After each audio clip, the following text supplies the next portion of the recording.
Hello YouTube and welcome back to the channel here today. Today we're back for an amount of episodes of Baccano. Very excited to be back here once again. Albeit it is Saturday.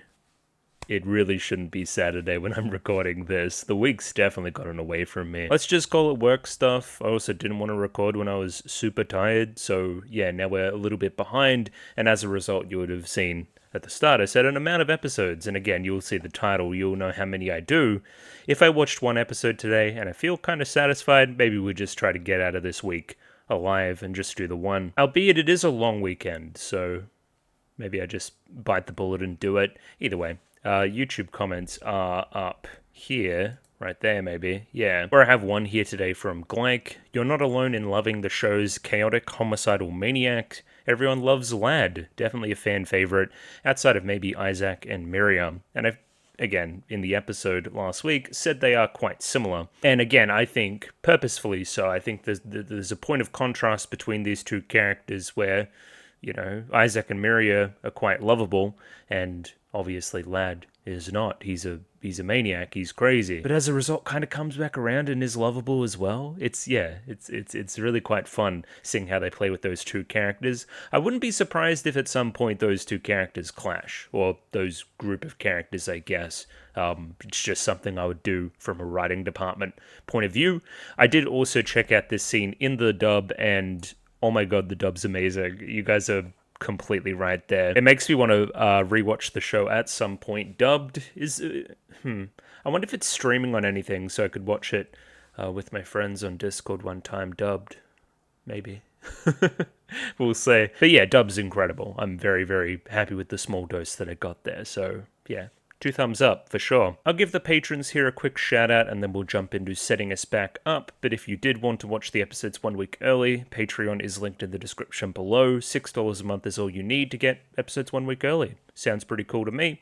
Many people have done this, up to and including Mickey Babbers, AJ, Akumansa, Bananarama Hamadama-sama, Bisa, Capella, Choba Dapper Dwarf, Ed, Fancy Question Mark, Flo Nightingale, Fruit, Gloriana Tenebrae, Glank, Gus N, Hans Peter, Ika, Yako Yavnen, Charmy Boo, Joran, Kasogtha, Clem, Nosta, Kot Begemot, Lick H, Lou, Master Detective, Miru, Minted, Mistake L Chen, Molly Weinberger, Mr. Maniacs, Nailu, Aussie, Parnek, Pencil Sharp 333, Ronlad B&K, Saint Lily, Sal, Sim1373, Skeleton, Tentacle Member, Waifu Overdose, Without a Net, Kelvin, Binshi, Aiden O'Brien, and Voodoo Chili. Thank you to everybody for giving me money. I enjoy the money. Now, what the hell is happening in Baccano? It's really a hard question to answer. We've got some more context into Lad and where he's come from, and I guess the lack of backstory there is the crucial part. He kind of just loves killing, and is kind of just on the flying pussyfoot to kill a bunch of people and get money for his family. Fair enough. So again, clashing with the Lemurs on the flying pussyfoot, trying to take control there. The Lemurs have their whole thing with Huey and Shane and that whole side of it. There's fucking the lady, she's on the side of the train, and also the rail tracer is on the side of the train. And the rail tracer seems insane, unless there's some kind of collective hallucination shit going on. It seems actually supernatural and crazy and stuff. So there's like magic involved, which again isn't out of the ordinary for the show now that we've seen the rest of everything going on, but still. It's weird, eh? Next port of call is probably Dallas. Dallas is still missing in 2 separate timelines now as well. Dallas has the juice, as I keep saying. So that's the immortality juice back in 1930. Obviously, again, there's going to be more clashing between kind of Ennis and Isaac and Miria and Firo and Lark Gandor and all those characters back then as to how they know each other before we meet again in kind of episode 1 in 1931. And I think Dallas and the Juice there are involved. And then Dallas's disappearance in 1931 is also probably linked into that too. I think he ends up in the river at some point. It's all going to be something to unfold, I guess. The whole jacuzzi splot situation still eludes me a little bit. I don't really understand his whole cape, but I think he's just meant to be like this kind of hero guy that steps up into this position of kind of master criminal to help people out in need. So, and again, he's got a gang behind him that seem to do a lot of the heavy lifting, or maybe he's also part of the gang and Nice is the leader. It's hard to say. And then, of course, Cortez and that whole shebang. He's immortal or something, and he can suck souls and maintain his immortality even more. Lots going on, and I'm sure I've even forgotten some stuff. I mean, there's the Daily Days stuff and Runaratas, and anyway, lots to remember. Let's jump in here to the next episode. I believe it's 6, and then, yeah, we'll see how we go from there. Yeah, let's do that right now. Let's go. Rightio, I have episode 6 of Baccano up. They're ready to go. 24 minutes and 47 seconds on this one, so sync up accordingly with your own copy. I have the DVD version, which is very similar to MTBB. If you have either of those versions, it will be the same, again, to my understanding. If not, there's a picture-in-picture version in the description below for your viewing pleasure. Let's give this thing a 3, 2, 1. Rightio, 3, 2, 1, go. Rightio.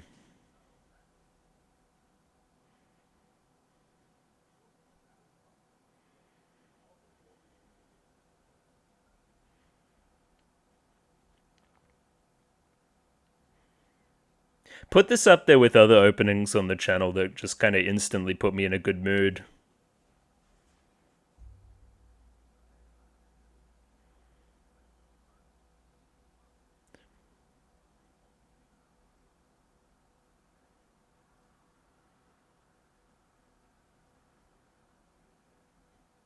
And just kind of looking at the quality too. I feel like it's doing better than some other shows I've watched on the channel that were kind of 480p.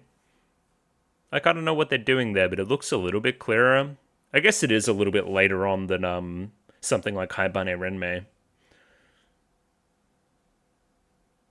Obviously, again, not HD, but still looks pretty good, IMO. It also improves my processing times, so for what it's worth, that's a good thing. Oh yeah, that guy's, sure.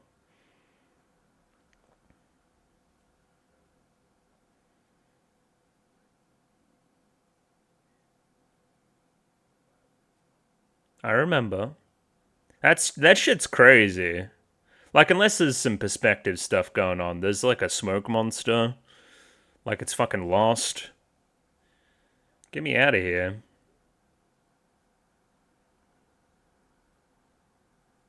Wonder what the playing card element is there too. Also, yeah, we don't really know much about Says either. Daily Days, let's say.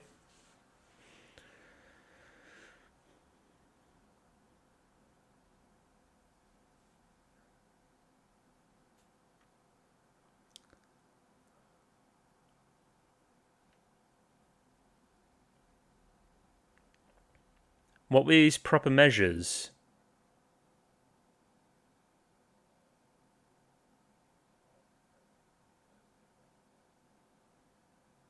Huh.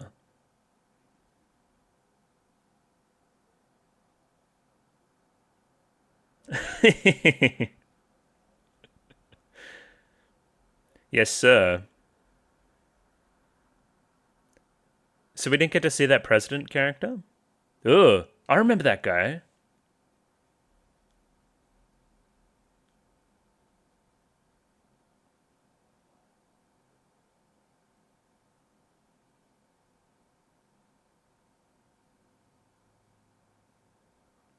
I think our man Nicholas is a little bit cynical.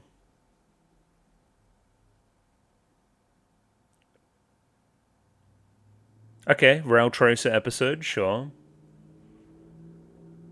Okay, so we're back here. Interesting.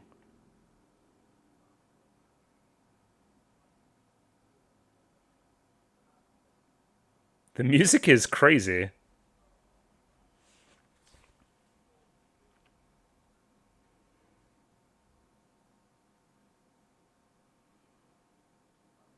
They call me the Rail Tracer? Yeah, so you're outside too. Oh!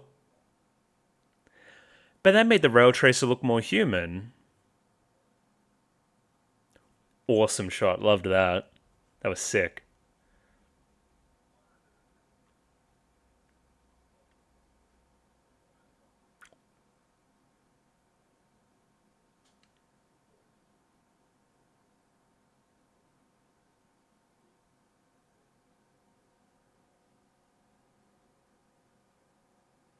What is that squelch? Did he rip his fucking head off?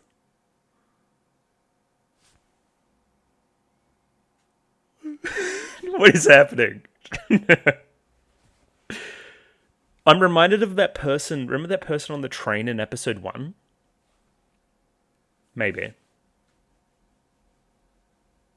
Oh, interesting.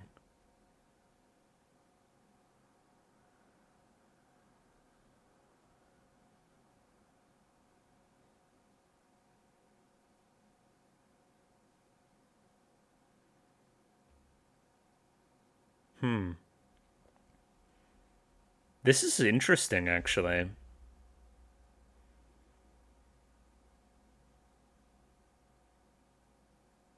Why would I want you?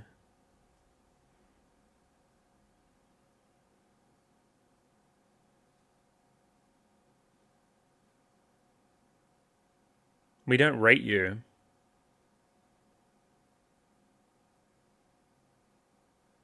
Cockshaw.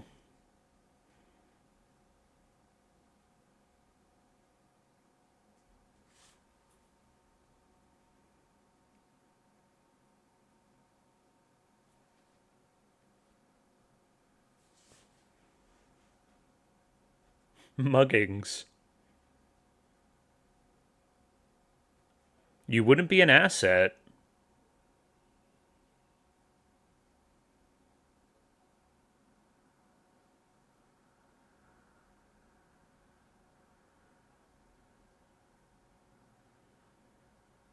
Really? I thought that was similar ages. Burger. No one I know. Yo. Not Burger. Oh, hell no.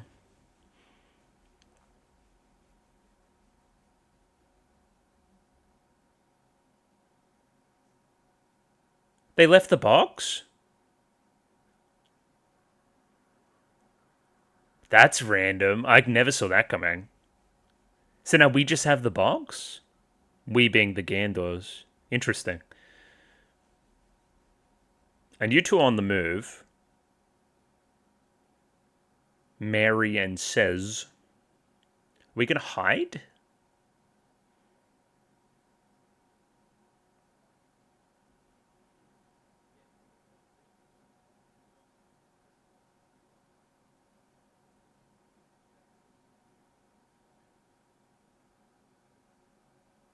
That'd be terrifying, by the way. Like a hiding spot where, like, you can't see at all. And now what are you gonna do? Whoa! How dare you? Yeah. Okay, first we're gonna go save... Who was this guy's name? There was a Donnie, maybe? I'm sure we'll find out. Nick, there you go. I thought his name was Nick, but there's another guy called Nick. He can't get through the door. What? What did he say that for?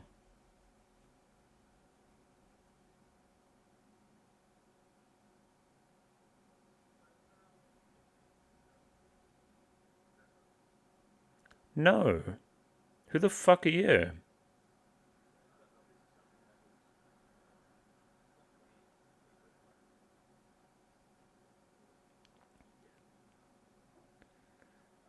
But you'd kiss all your friends.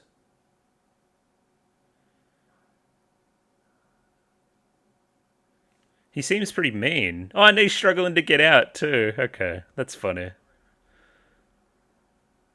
Whoa! Tomato sauce.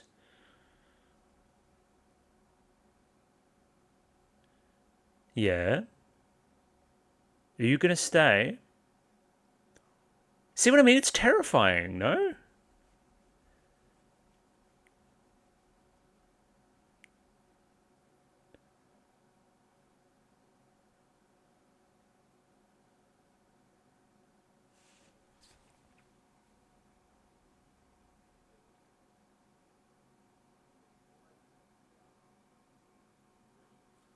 Not this guy. We don't want any of these white suit guys to find you.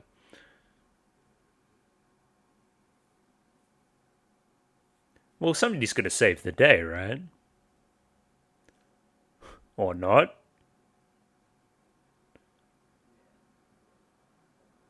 Whoa! Yeah, I need a hero, please.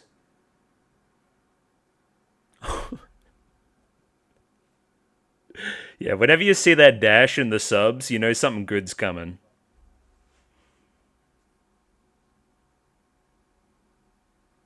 But who?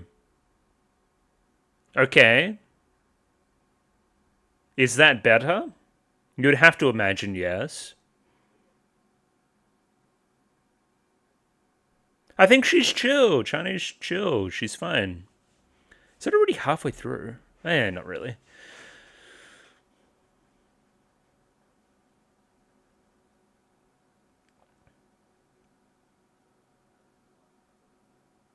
Oh.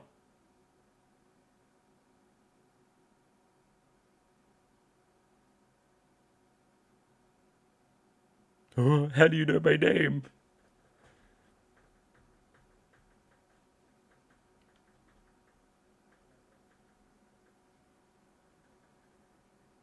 Do you? Oh. Correct, yes.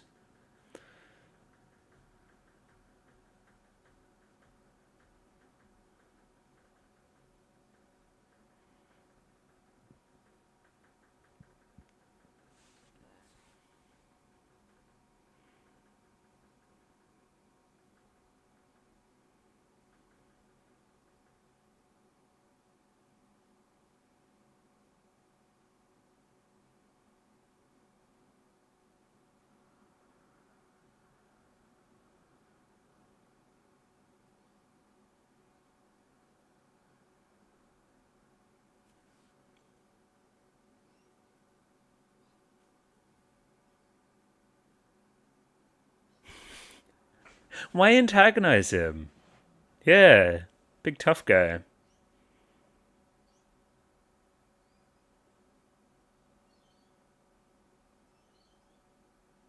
Yeah, I think it was the rail tracer, of course. You did mess with that one conductor, though. The first one. You chucked him in the drink.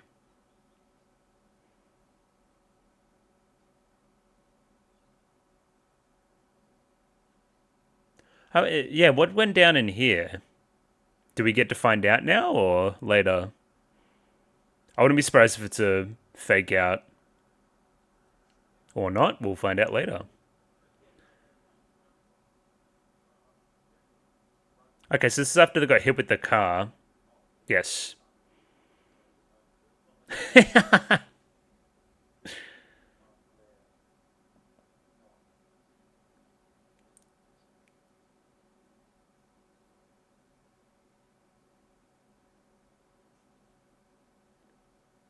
Okay. I don't believe you at all.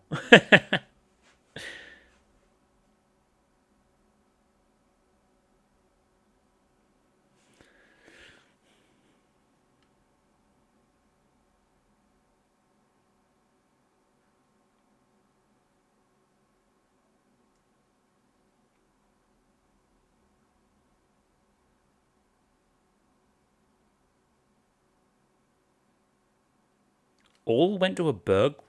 What? Pardon? Okay, very protective of Eve. Yeah. Okay, so that's a confirmation that they both the siblings feel very strongly about each other. Sure. They did mention thieves took a lot of our money. Thieves.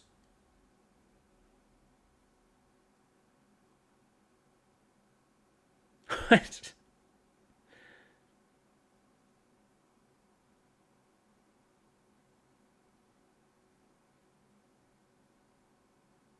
What?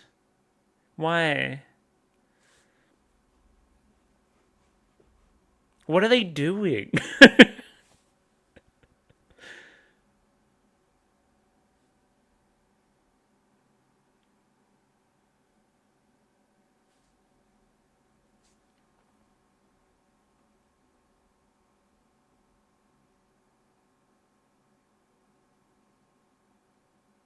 Sure, whatever you say.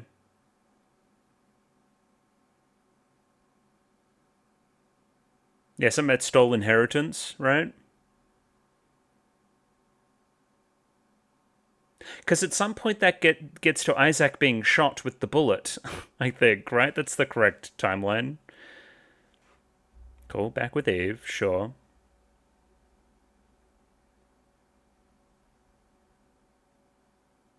Oh, okay, so this is the follow up on this.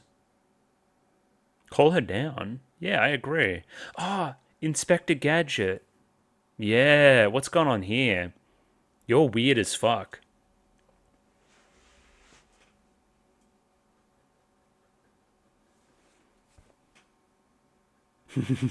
What is he eating?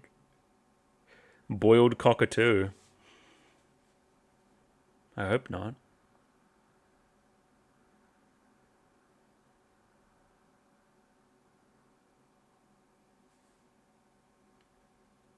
Oh, you're that guy. Yeah, yeah, okay.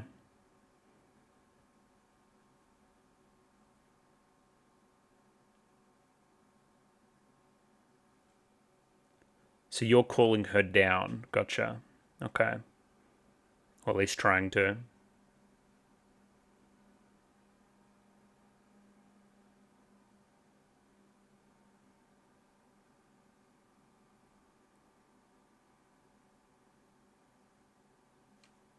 It's bait.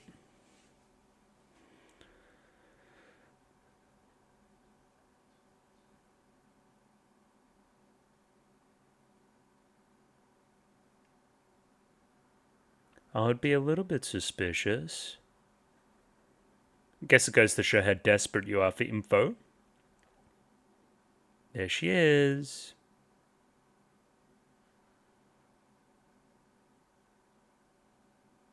And just immediately.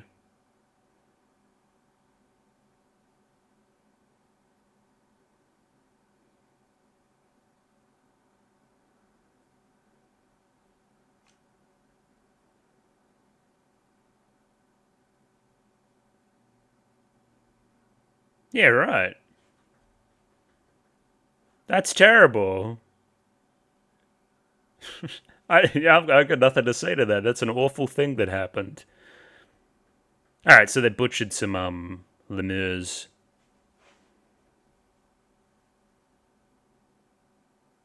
I guess it goes to show how serious lad's whole gang are.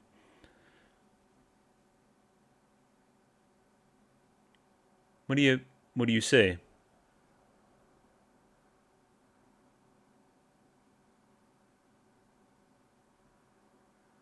The way I understand it, blood tends to spurt out. So maybe it was that.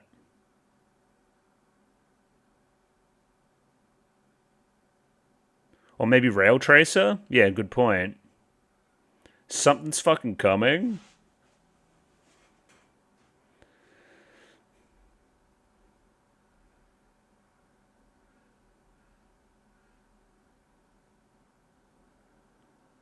It's this crazy track again.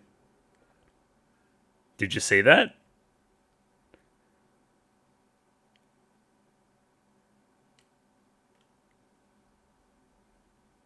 Ennis? Okay.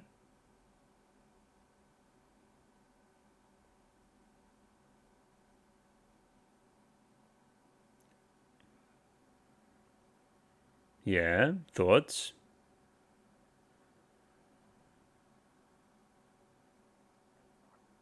It's interesting. So this is how we meet. Gotcha.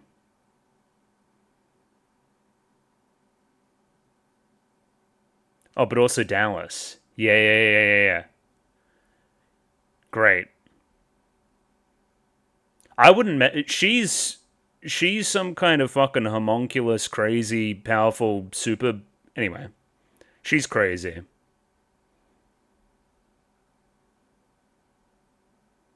What?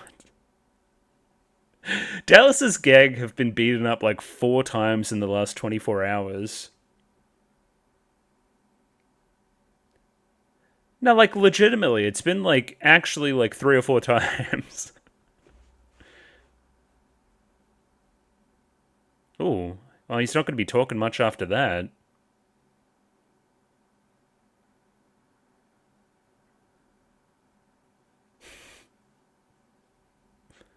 I think she's a bit weirded out. Oh, yeah. Yeah. I forgot about this, of course. You're the people I hit with my car before.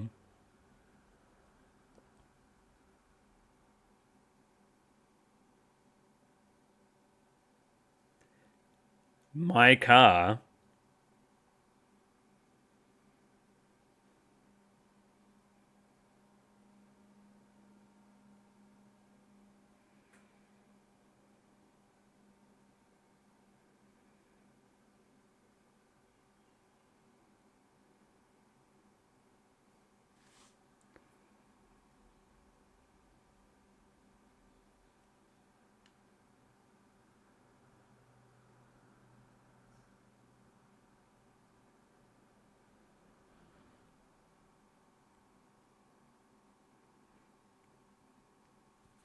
Bye.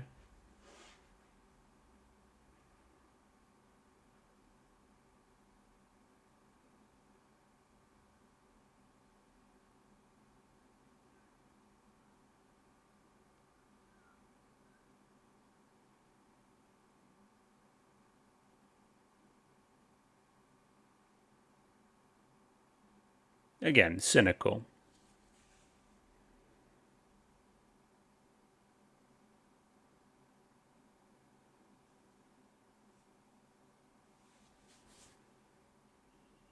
He seems pretty immortal to me. Well, maybe not, now that I think about it.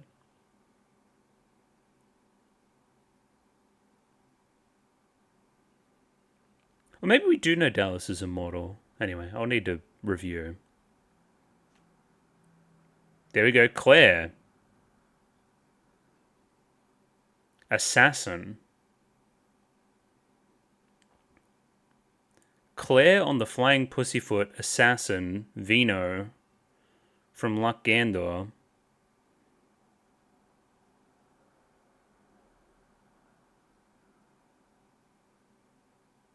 His head's hollow. What? We know he survives.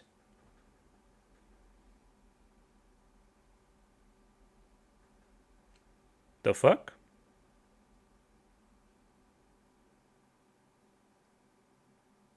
Syringe of goo.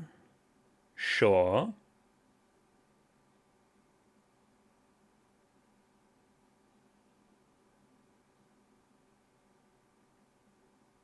Well, I mean, syringe of goo probably only means one thing, right?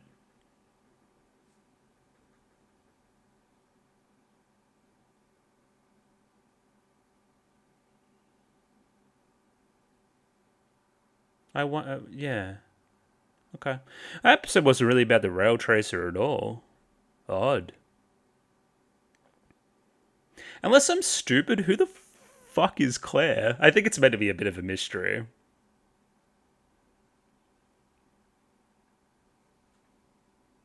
Claire Stanfield? I don't know if I know who that is.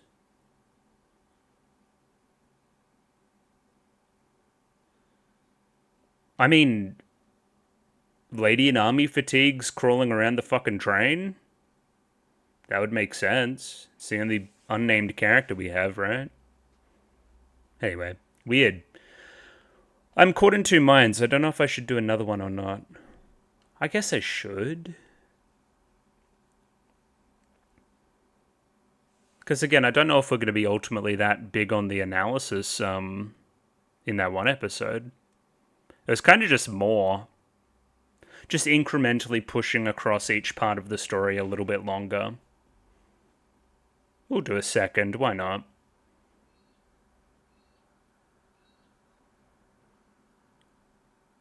I like this ending song too. There's some crazy stuff in this show, man. For sure. Also, yeah, does that mean that when fucking Quates is doing all that stuff, like, it's kind of just Isaac and Miria upstairs? Like, that's That's crazy talk. That's mental. Either way, next episode upcoming. Radio episode 7, up there ready to go. Same old, 24 minutes, 41 seconds on this one. Sync up accordingly. DVD, picture and picture in the description below. Let's give this thing a 3, 2, 1. Radio, 3, 2, 1, go.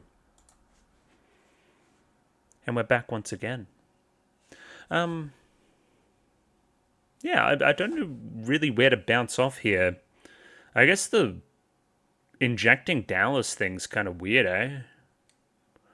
So, I mean, if they're injecting anybody with anything, it's probably got something to do with the immortality. So do they see him as somebody useful? Does it make him, like, subservient? Like, yeah.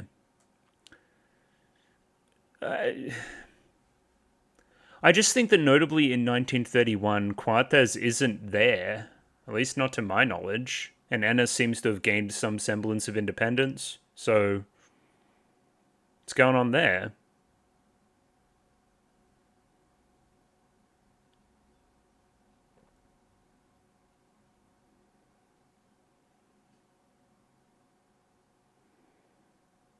That's an interesting shot there, too.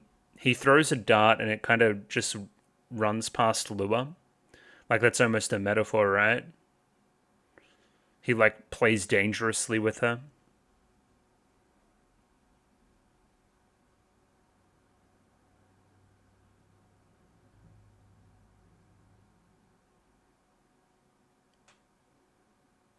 Yeah, whatever happened with Shanae and Mary? 1711.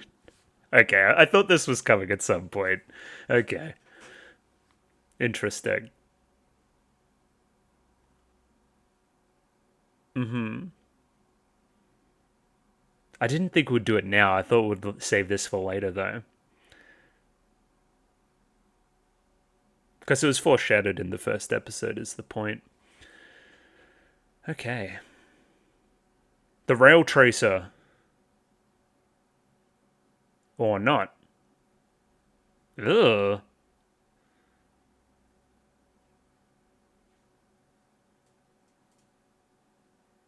I mean, Quartez? It's the only other character we've seen do that.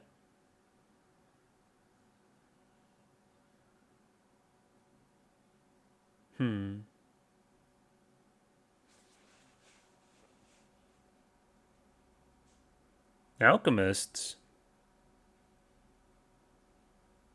Get some full metal in there, then you got a party. No. It's inherently, like, dehumanizing.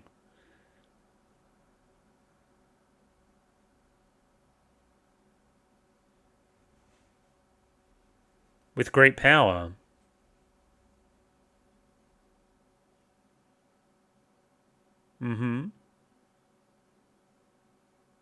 Sylvie? That's a cursed name.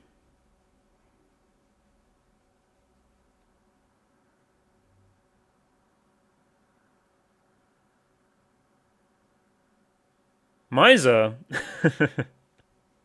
That one was another one that I thought was, and that's just Quartez. Gotcha.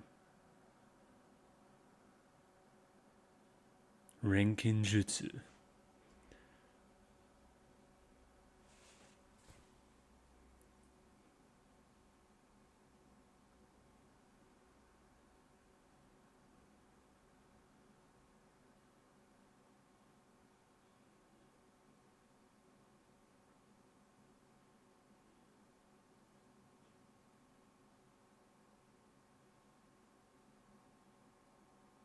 Huey!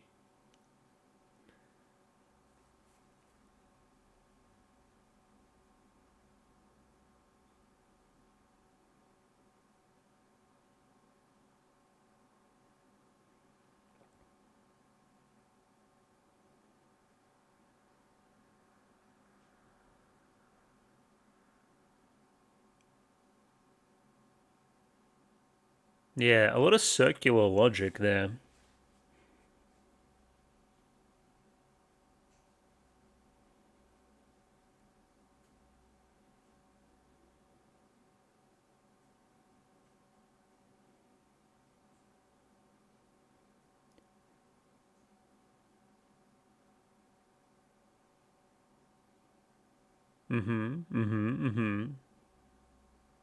Look forward to prison, buddy. Ugh. Ugh. Ugh. I don't like that sound effect.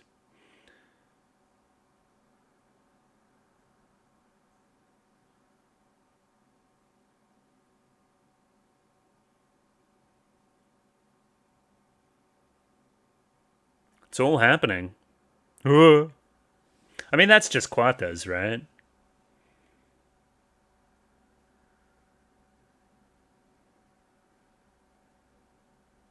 Whoa! What the fuck is he doing? He got you, though.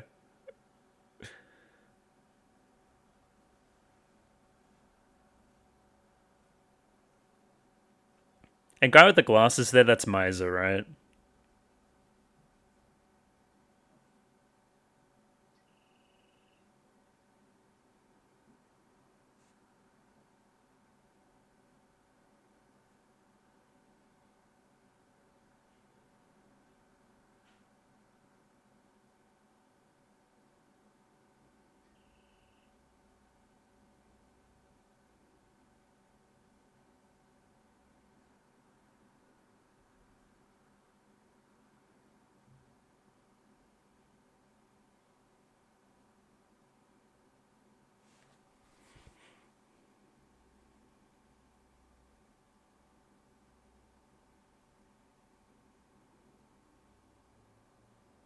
Cool, cool, cool, cool.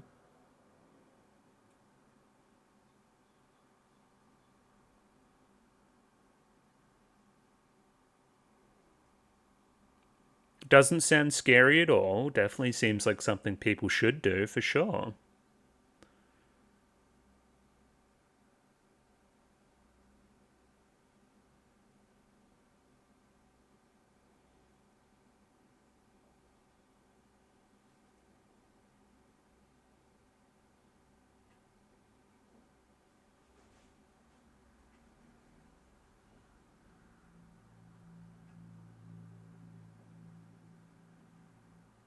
Oh,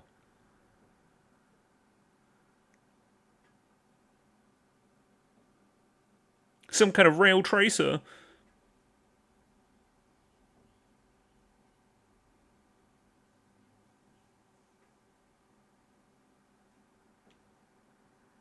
I'd run.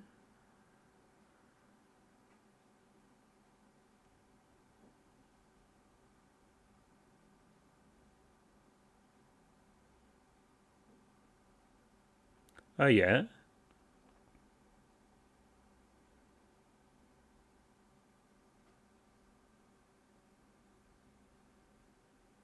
The devil?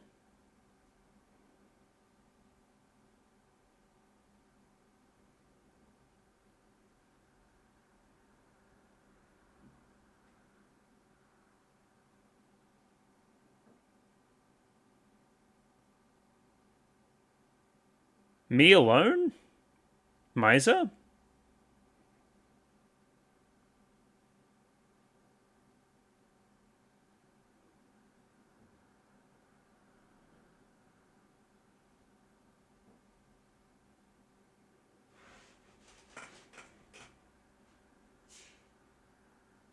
He's the first to drink.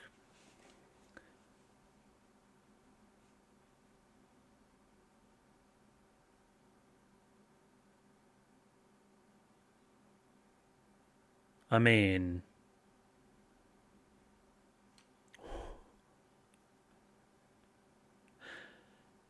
he'll come back. Chill. He's alright. Told ya. I know that guy. He's from 1930.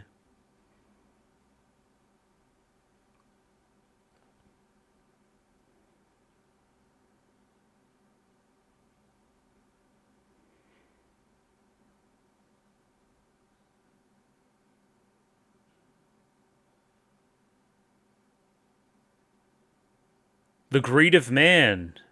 Damn.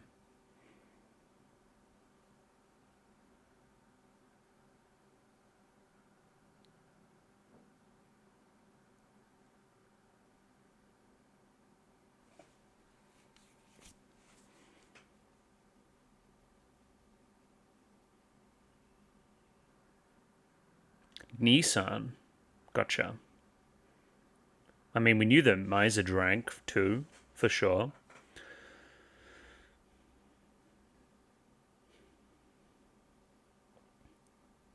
Ooh, yeah, she didn't want to.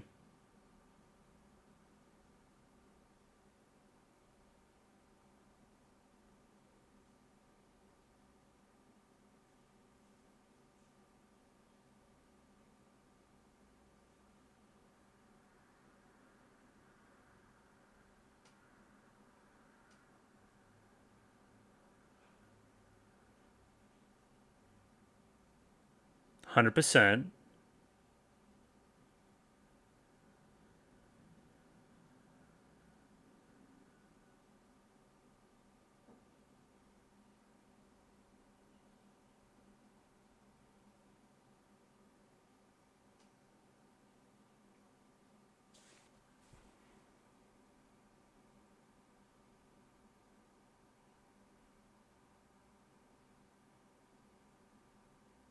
That's an interesting distinction.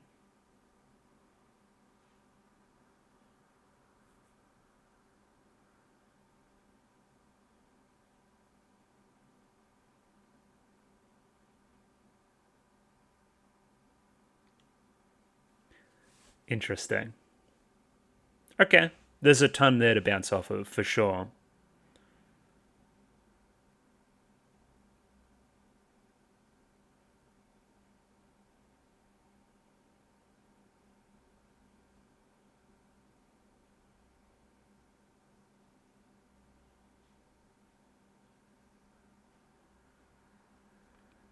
No.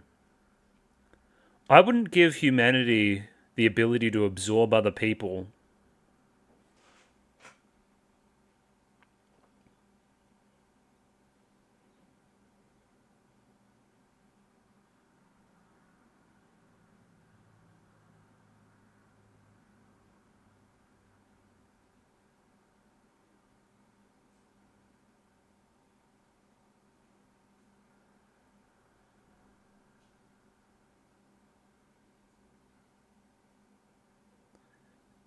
Okay, so you're wary.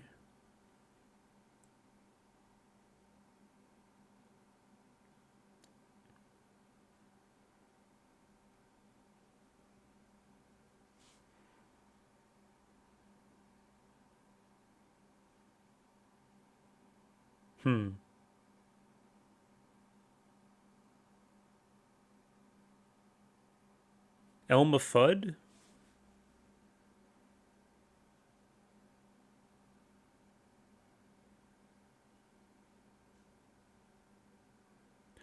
I want to know who the fuck this is.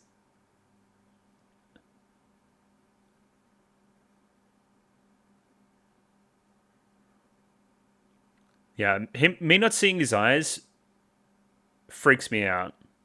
Question, is that also says? That's my other 2 cents.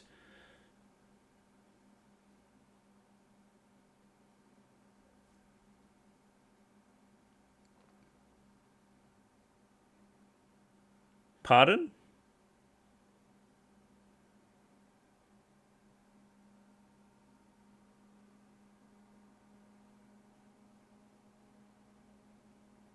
So you're also wary and a little bit conflicted. That's my guy Huey, dude. He's chill.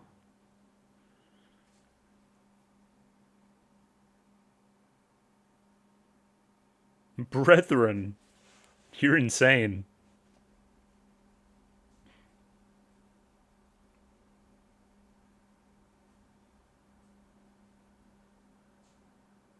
Okay, but then, yeah. So this is Cortez, right? He's just going nuts, sucking people off. Well, you're done.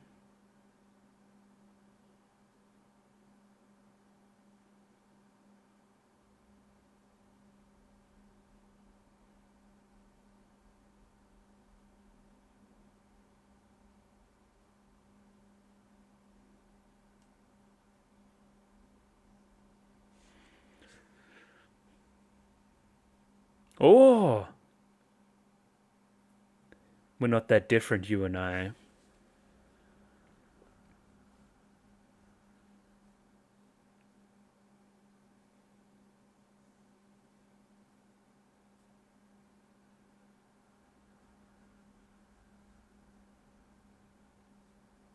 Half?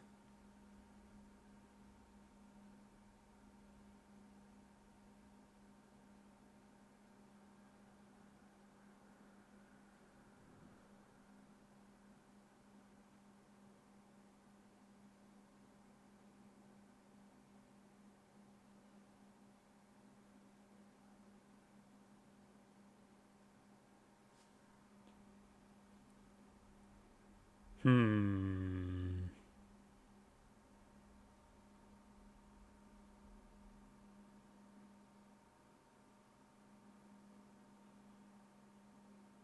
Hmm.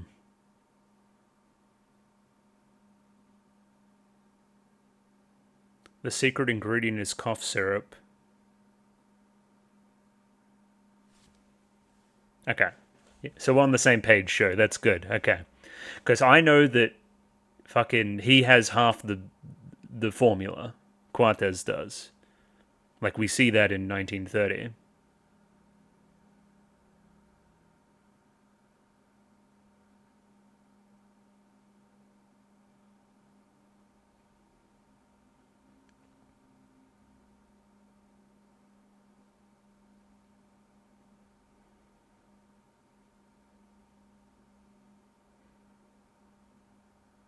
I mean, not here, man.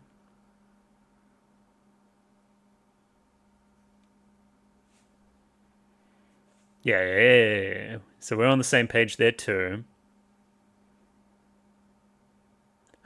You're weird. Lust?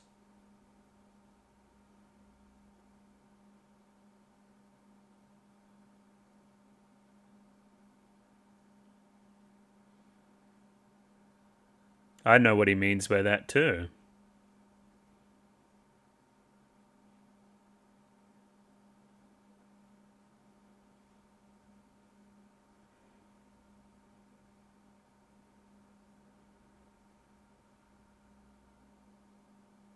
This is weird as fuck. This gave me the heebie-jeebies.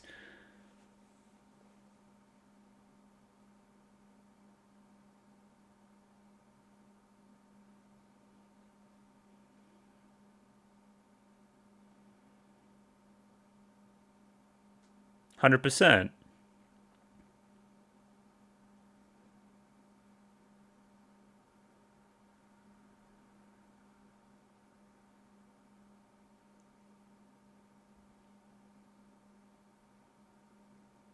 Somebody needs to stop this evil, evil man. Thoughts? That's terrible, man. Oh no.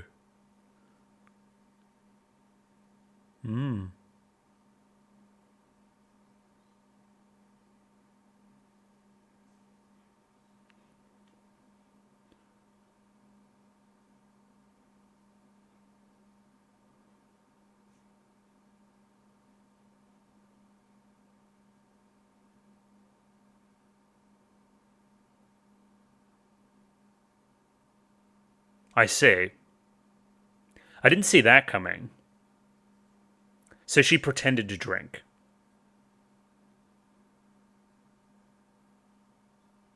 What do you mean? Timing, man. Come on. Yeah, we got a murder. Oh, you God. Elmer fucking Fudd. Get out of here.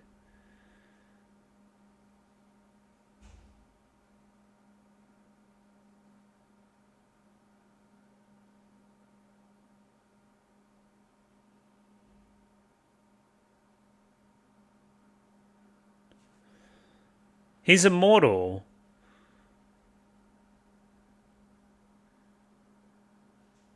And this is where they separate. Gotcha.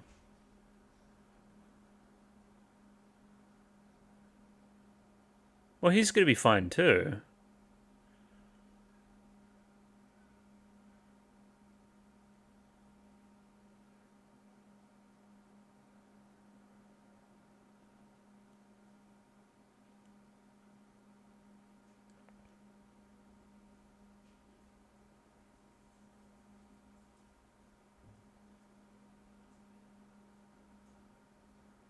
Akuma. What was his wish?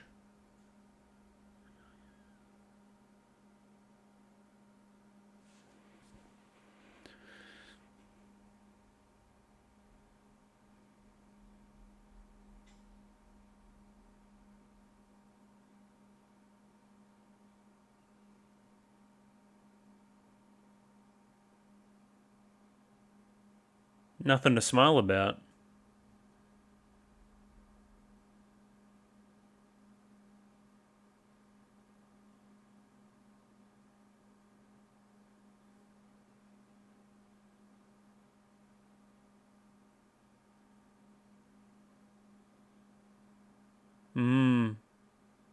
The folly of man, of course. Wait, you've got more? Oh, you kept it.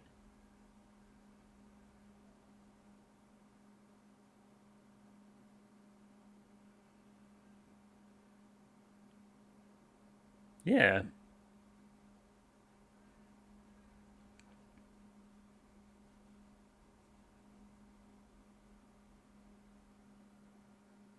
That's a great line.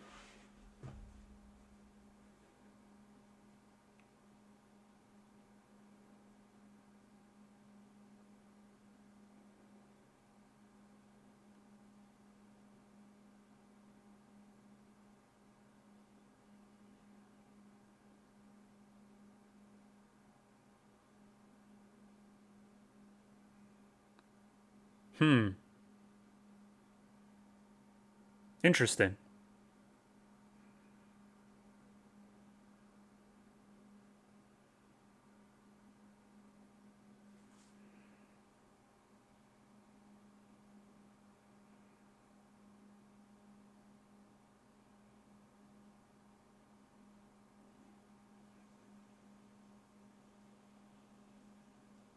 Gotcha.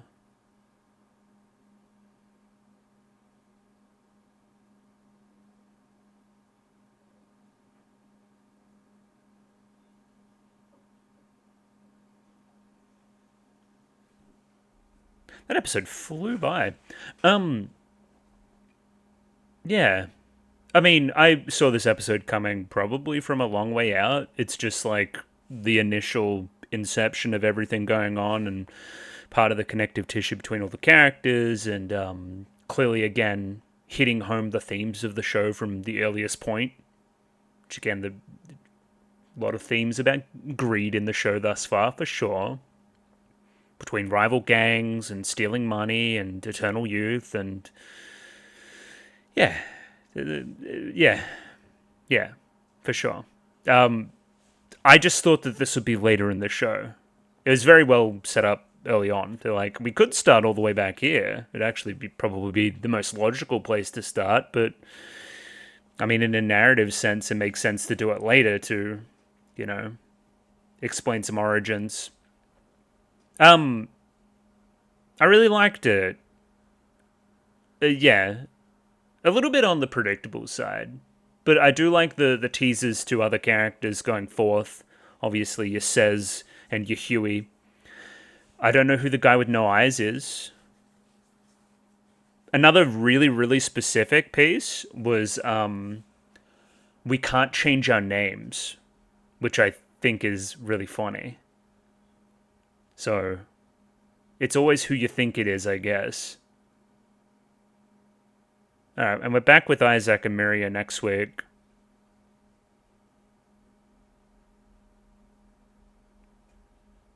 What are they doing? Rightio, and we'll jump right into a little bit of analysis on those two episodes, albeit I think I'll have more to say about the second episode here. So, two more episodes of Baccano in the books. I thought that episode 6 here was a little bit on the light side, just kind of gradually progressing each of the narratives we have going on, and in kind of retrospect, then episode 7's like huge flashback is a little bit misplaced in the narrative. I would have preferred it a little bit later in the piece as just kind of this thing that ties it all together. But again, I trust these guys and what they're doing with the story. But once again, I'm coming across quite negative when I really did enjoy the episodes quite a bit. Once again, it's a supremely watchable show with kind of fantastic dialogue and writing decisions kind of right across it. It's very readable. The characters have a lot of personality and pizzazz to them, which makes it quite enjoyable.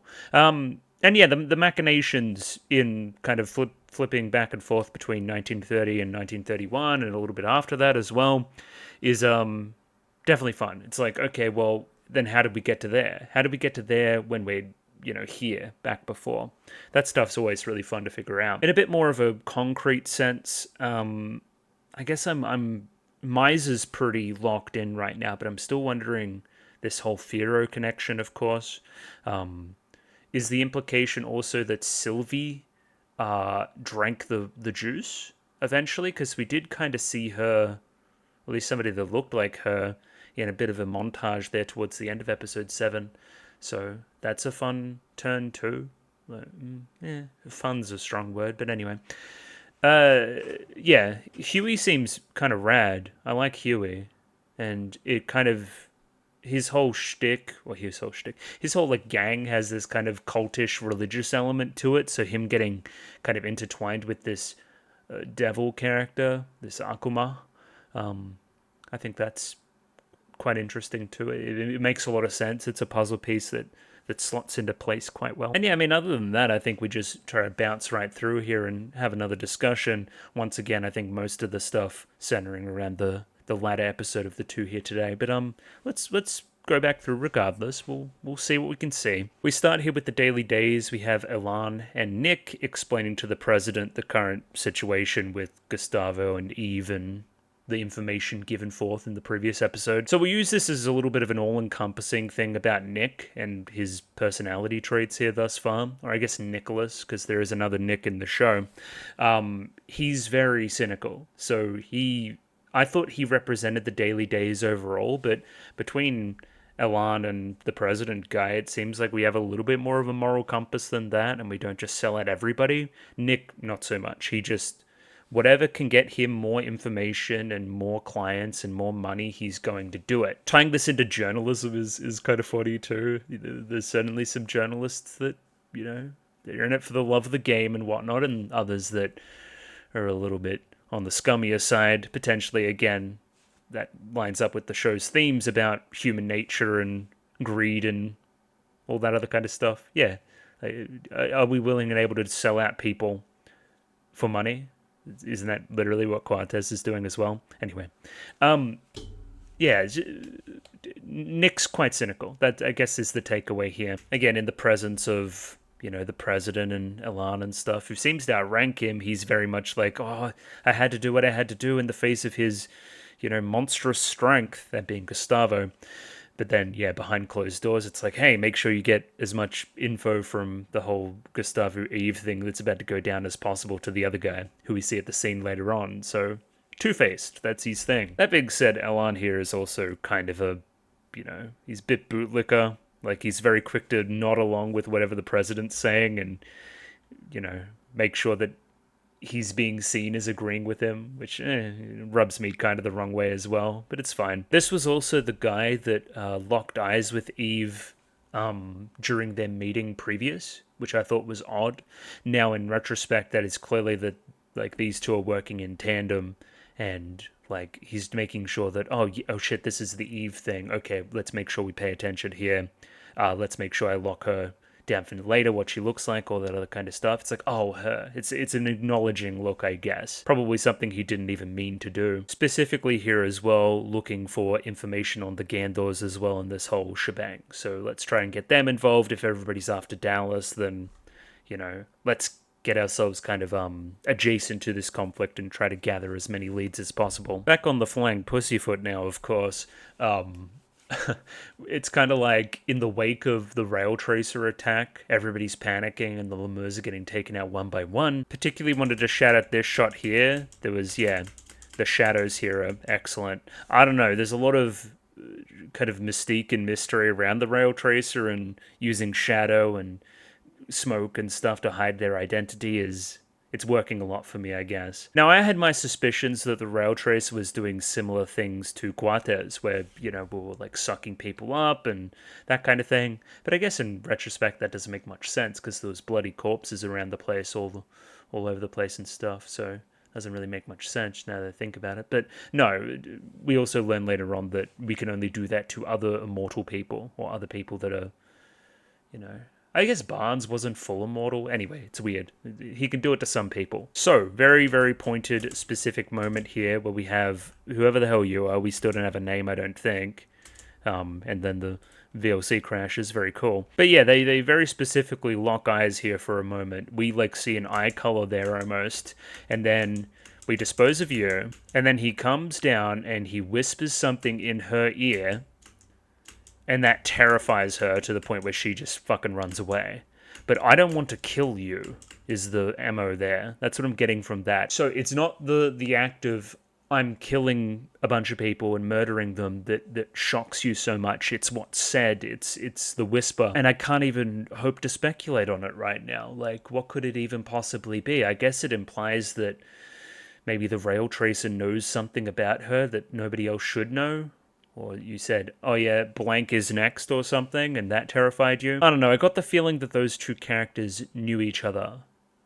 And that him being here was terrifying for you specifically. Just one to watch. Another one where I'm really not sure. Also have a large, long-standing theory that is Claire. So we'll find out, I guess. This scene is very funny, and I think the dialogue's very good. So this is where Dallas is kind of coming over to Luck Gandor, and is like, hey, what if, you hired us and we became part of your gang? And the idea here is Firo, right? We want to get our revenge on this guy that kind of sunned us before. He was a lot better physically, and we want to go back and get him with all the might possible. So hey, if you use your might to get at Firo, we'll join you. But then Luck's like, why the fuck would I want you guys to join me? You guys are weak as fuck, and you're like loose cannons. You just kind of beat up whoever. Clearly not on the same level of sophistication as some of the other gangs around here, especially not the Gandors. Once again, a really smartly written scene. Some really good faces too. Luck being this character that just really doesn't give a fuck at all. Yeah, he's still a mystery to me overall. He's very much, what's the word? He's very precise. But clearly he comes to know Firo at some point too, so what are they working towards in like episode 1? That's weird. Anyway, what an odd show. It's very fun figuring it all out though. They get a bit of a verbal barbing there from Luck Gandor, and then a physical barbing here from Burger.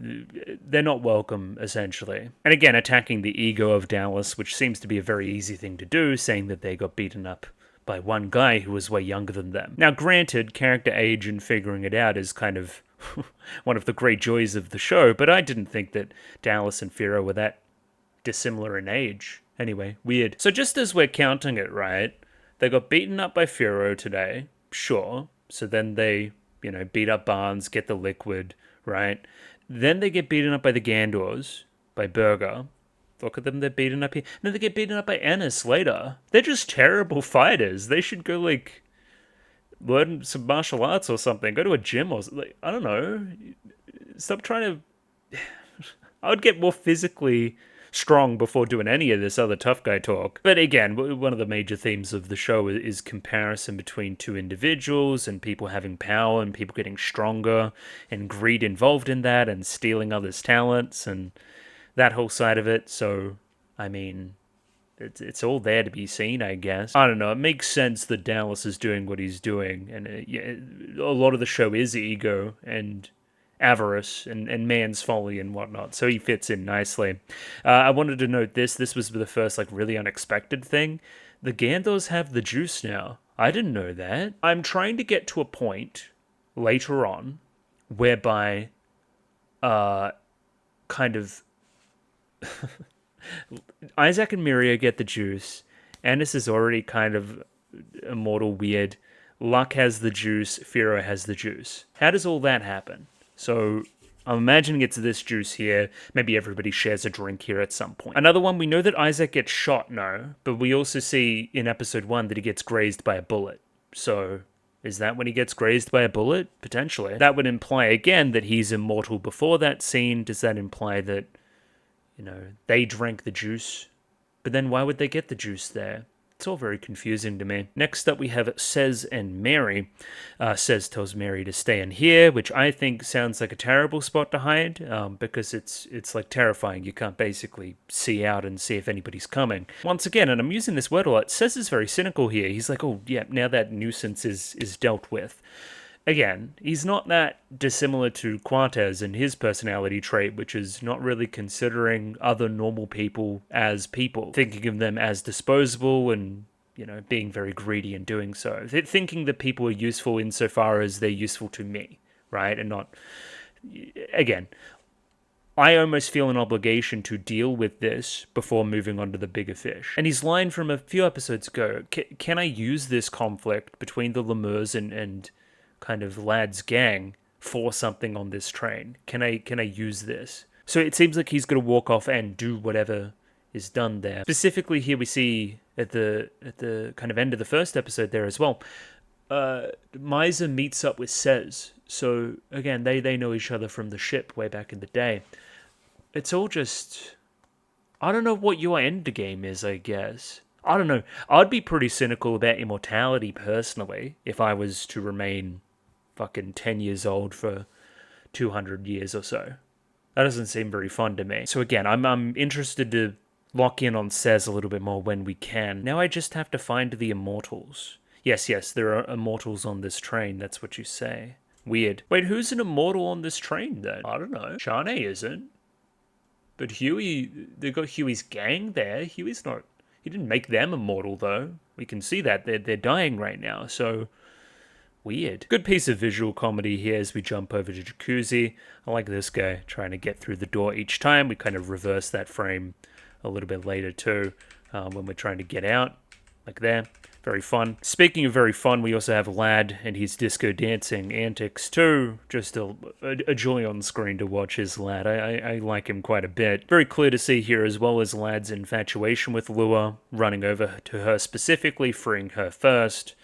Specifically here, not freeing Nick because he isn't a pretty woman that he would like to smooch. So there's nothing he can do to thank him. So thank you, Lucky Stars. I'm not doing anything else besides leaving you tied up. Once again, theme of greed. Why should I do something for somebody if it doesn't have anything in return? Why should I free you?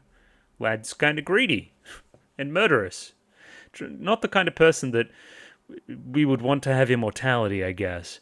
He would go around sucking everybody off. It'd be crazy. Pause. We follow up here with Mary in the closet. There's footsteps approaching, and again, like I said before, you can't see who's coming. Clearly very scary to her. She makes a small bump here, and then one of Lad's gang approaches. Really cool shot here that I really like. So we knock this thing over, it falls right there, and then the zoom here is great. So like, yeah. The camera there is crazy. So it zooms in, like this guy like senses the noise and then turns around and, oh, it's time to lock in. Obviously white suited, obviously part of Lad's gang. Just, yeah, really nice camera work in the show overall, which is a weird thing to say about anime, but you know what I mean. I think it's a show with a lot of sauce without needing to be overtly flashy, like a Trigger or a Gainax or something. Like, I'd like to see a lot more anime overall take this as their kind of point of reference. It doesn't have to be all style, but a little bit here and there goes a long way. Once again, the music doing a huge amount of the heavy lifting there stylistically with the show as well. Just constant music, just kind of teetering on the edge, really complementing the tension of each and every scene. Especially here, the strings, nice high tense strings, really kind of emphasize everything going on. It's quite nice. I noted this in the reaction as well. As soon as you see this kind of stuff pop up, you know that a character is probably about to meet a grisly end, and that's what happens here. And it's probably good that it happens too, because yeah, I mean, I don't need to go into the details there, I'm sure you know. Shanae here, of course, approaches, turns, looks at her. We only see half of her face, which is interesting too, and she's got a bloody knife, which VLC's crashed, but rest assured she has a bloody knife, and I wouldn't imagine she's going to go and kill Mary. I would imagine they're maybe going to be a little bit of a dynamic duo, or she's going to save her life, or something akin to that. Well, I mean, she already has, kind of, so yeah, I don't think that Shanae here is particularly antagonistic. She's too likable. I don't know. She looks too nice, I guess. I mean, I've had trouble a lot before with other shows. I'm trying to remember the specific ones with VLC crashing a lot when I'm pausing and playing in these kind of analysis segments. So maybe I throw the episode into an editing software or something. Maybe that would be better. Marginally, maybe. I don't know. Could get a different video player too. Yeah, things to consider maybe in the future. Back with Jacuzzi, we see a bunch of blood seeping out of this door here, and then Lad walks out.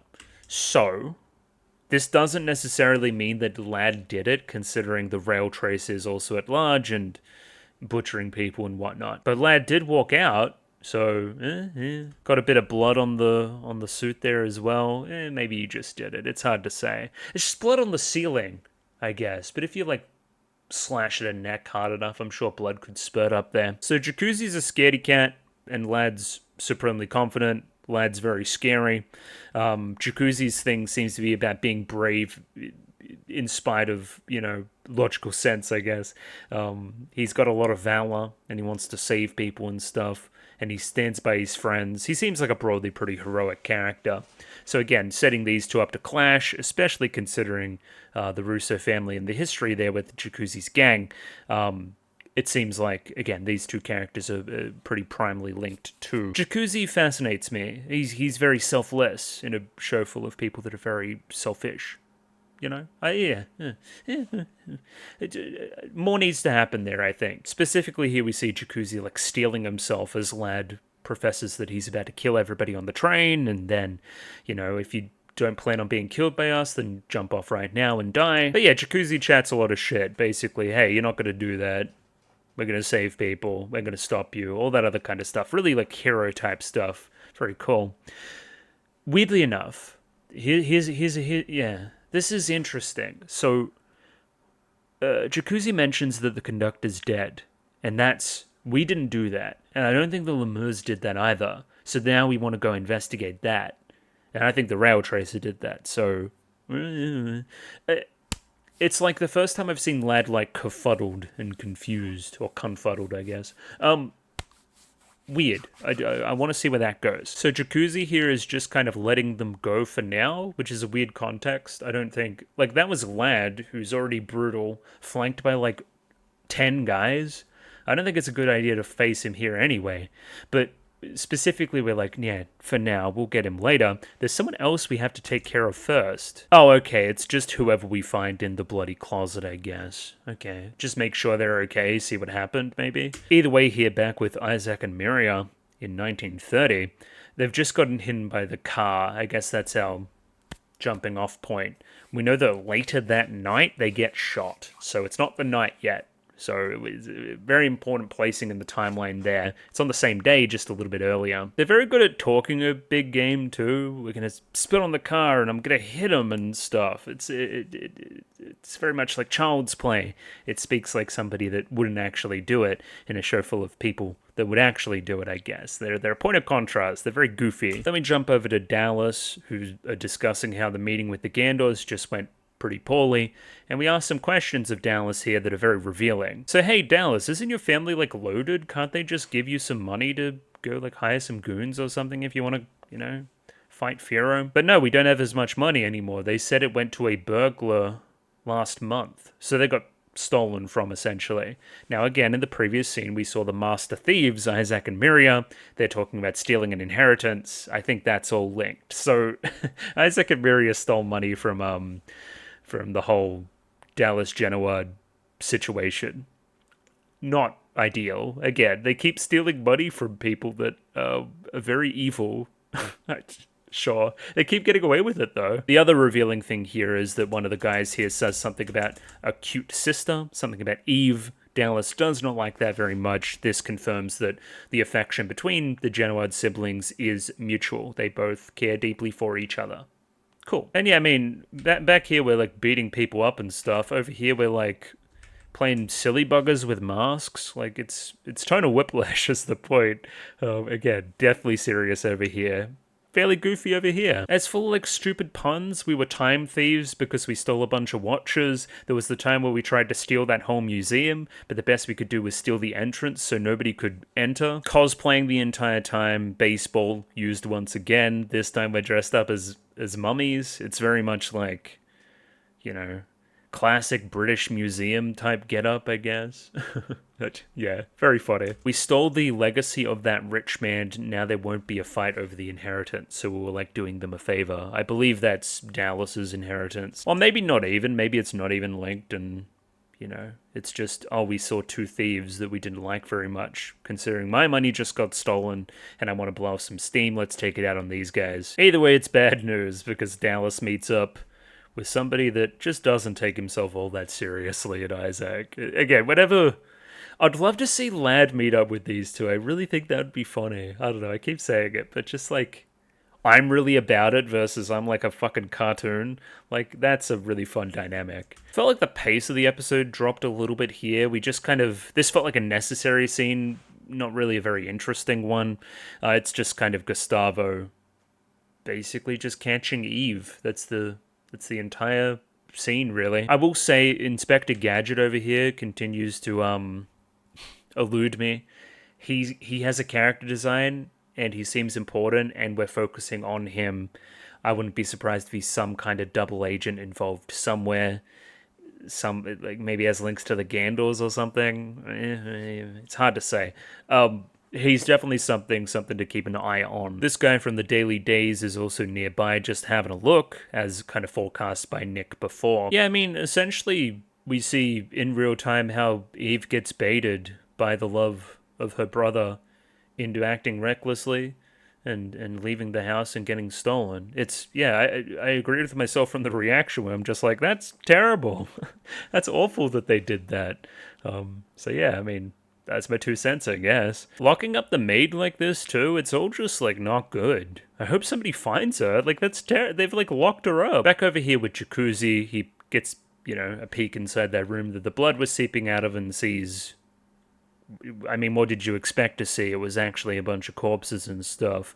I thought it was maybe going to be, like, a bait and switch. Like there would be, like, some kind of other red liquid pouring out for some reason. I just thought that'd be funny. Like, it was, like, a bunch of strawberry jam or something. But no, it was blood. Jacuzzi once again being faced with, oh, this shit's, like, not for play. They're really serious about this. It just enhances the whole bravery fact from Jacuzzi if he's actually going to keep going after these people. They seem scary. Nick here then spots the rail tracer outside of the train there, which is all just very concerning. I mean, and once again, we already know that Jacuzzi's terrified of the rail tracer. Like, he got scared at the story during dinner, so... I mean, yeah, it's all about him facing his fears and facing his weaknesses and growing up. That's kind of Jacuzzi's thing. This is where we see Ennis finally get... I guess she already was, kind of, but get personally intertwined with Isaac and Miriam. Again, choosing to leave out the information that she was the one that hit him with the car. I thought there was an interesting line here in a moment as well, where she was like, hey, can you help me with these corpses, bringing them over to my car? I thought that would be the point by which Isaac and Miriam would figure out that she was the person that hit them with the car, and that would be like a fun, like, oh, we're conflicted about this. You've hurt me, but also saved me. That didn't really eventuate. I'm wondering if that's still coming, maybe. And yeah, I kind of spoke about this before. Ennis just comes and beats up Dallas's gang for like the 3rd time today. Like, that's, yeah. Everybody seems to be on a different level than Dallas. He seems to be playing out of his leagues. An interesting character moment there for Ennis as well. You know, homunculi, for lack of a better term, maybe. Often seen as kind of emotionally stunted and... You know, they wouldn't operate the same way as a human. Again, what does she have to gain from saving these people? She just kind of comes over on her own kind of account. She's clearly still got some kind of empathy there, right? Where again, you'd sometimes characterize such characters as kind of robotic, and maybe she has to learn the empathy. But there's some amount of good still built into her already. So, and again, she does find it to be, maybe she was just information gathering early, and then sees the Dallas this end. It's like, oh, okay, yep, sure. Let's beat them up now. Yeah, she kind of does. She just kind of walks over to see what's going on, and then, yeah, Dallas is there. Yeah, okay. And then she goes into attack mode. So maybe it is a little bit more cynical than that. I don't know, yeah, 50-50, it's hard to say. Again, the themes of the show are very pronounced. It's generally kind of what separates, humanity and the good of humanity and the bad of humanity, and greed involved in that, and kind of 1930s America being an interesting setting in that regard too. And who ultimately succeeds, those that act selflessly or those that act selfishly? Can man be kind of, trusted with such power that allows you to steal one's life and one's kind of pure essence from another person, almost like that's all linking very well thievery and the themes and blah blah blah blah.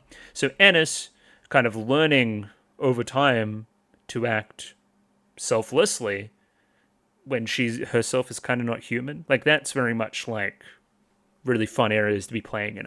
Yeah, very much so. Jacuzzi as well, versus Lad, selfish versus selfless, and how much you losing your humanity, how much you kill as well, and yeah, it's all the same stuff. So following Annis and her kind of becoming selfless and helping her friends will be fun. I feel like that's her character arc. And again, it's such an interesting show because we've already kind of seen almost the end of it, right? We see her meeting up with Isaac and Miria in episode 1, so clearly they must get along at some point. I guess I'm looking forward to the moment where I'm forecasting that Annis rebels against Cortez. I think that's gonna happen. She hits him with the fucking Austin Powers judo chop here too. It's fucking crazy work. That's mental. Yeah, she's kind of caught off guard here by how enthusiastic Isaac and Miria's thanks are. And once again, this line, "Help me carry these 4 back to my car." We'll see what Cortez does with them later, but again, they would then see the car that hit them. Weird? It's hard to say. Maybe it's a very generic car. Following up on that scene, we have the Daily Days back in 1931, just kind of reacting to the news that Eve has been stolen. And once Nick leaves the room, they're also pretty sure that he's up to some shady business. Nick is looking to drive the Runeratas towards the gown doors, and looking to see what he can find from that, generate some facts, some top secret info. And the president's kind of like, maybe we should just leave it for a little bit and see what comes up. Because we want to know what's going on with Dallas too, and his immortality thing. And even if we didn't do anything, they'd still be heading towards a conflict, the evidence being the legendary assassin Vino, aka Claire Stanfield, is heading towards New York at the behest of Luck Gandor. So that's what Luck's talking about in episode 1, where he mentions Vino to Firo, who then says Claire and expresses some kind of affection towards her. So weird. Okay, so we're bringing her over here. She's been hired. Once again here confirming that Claire is on the Flying Pussyfoot. I'm imagining it's just the girl with the bandana and the army fatigues and stuff. I think that's her.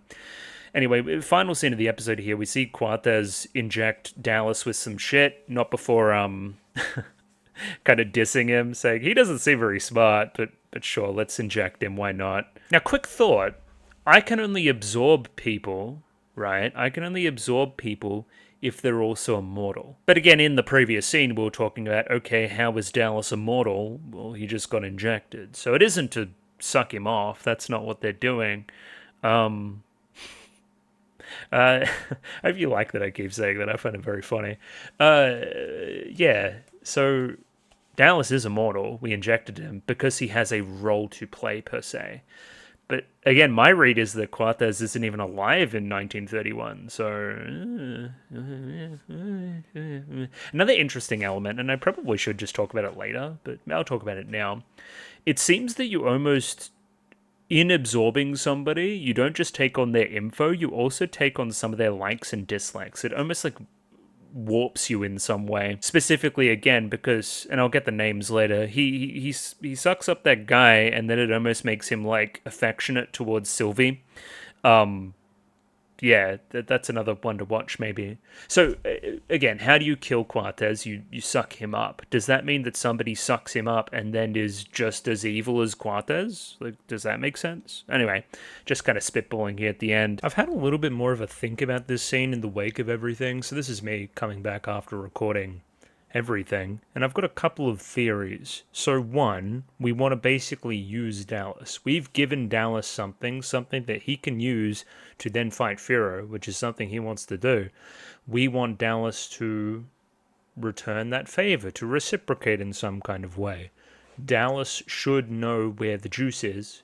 If we really want the juice, Cortez is all about kind of disseminating the kind of liquid to everybody, to all these boys, and kind of trying to stand on top of the pyramid there. Maybe, again, they want Dallas's servitude in doing so. My other thought would be, again, immortal people can suck up other immortal people, but I think you can only suck up people if you're, like, full immortal. If you're, like, take a sip of the stuff on the next episode immortal, I guess. Therefore, then Dallas wouldn't be able to suck people up, because the other thing is, obviously, again, we want Miser, right? So if Dallas goes and sucks up Miser, then we suck up Dallas, we can get to Miser. Does that make any sense? But I don't think that's how it works. I don't think Dallas could suck Miser. Also, why would you get Dallas to do it? He's a terrible fighter. He would lose. Anyway, weird. Seems like Cortez has some kind of plan for him. Not really sure what thing it takes, but I feel like we want Dallas almost on our payroll. Almost. So, yeah, food for thought, I guess. On to the next episode now. We start with a title card that kind of says 1710 or whatever it said. Hang on. 1711, of course. This was the year on the ship, which has a name which I'll be reminded of, that was foreshadowed all the way back in episode 1. Now, again, I've kind of said this before, but I thought this episode would be a little bit later on, maybe in episode 10, flashbacky type of area. So it's interesting that we're doing it now. And again, this episode's fascinating from a thematic point of view. Again, just kind of bring up this general idea of greed and man's avarice, and even like a supernatural entity's role in this too. Like, it seems like there's just some devilish creature that's like, hey, humans, have this forbidden fruit, but see what happens from it. Ooh. Because I kind of know that this guy's not very, like, up with it. I know that he's going to be evil. I don't know. It feels like, you know, in Death Note, when fucking guy gives him the death. It feels like that. It's like purposeful mischief for the sake of, like, devil content, if that makes any sense. Like, they're generating some entertainment for themselves. I don't know, it's any other kind of deal with the devil in anything. Ghost Rider too, now that I'm thinking about it. Yeah, lots of things in media where they do this. But I thought it would be this puzzle piece we click into place later that explains a bunch more stuff than it does here at this moment. As it stands right now, it's just framing more of the mystery. Within the flashback itself, we also have a bit of a flash-forward flashback structure, where first here we're flashing forward and seeing what is later to be revealed as Cortez just sucking a bunch of people up. There's some decent tension here, though. I feel like the reveal that it is just Cortez is a little bit safe, even though, again, it just makes sense. I don't know. I would have liked this to be some other character or something. That could have been fun. Advena Avis is the name of the ship, which makes me want to look it up. Okay, thank you, Baccano fandom site. Is the only place I could find the etymology. In Latin, Avena means stranger or foreigner, and Avis means omen or sign. Roughly translates to sign of strangers, omen of foreigners, or strange omens. Nothing super out of the ordinary there, just, you know, ominous signs. It's a spooky ship, that kind of vibe, I guess. Yes, his name is Gretto, and Gretto is worried about his brother, who is Miser. He expresses hesitance at this whole alchemy business and thinks it's kind of, we shouldn't be doing it from a moral perspective, pursuing eternal youth and whatnot. Does mankind need such a thing?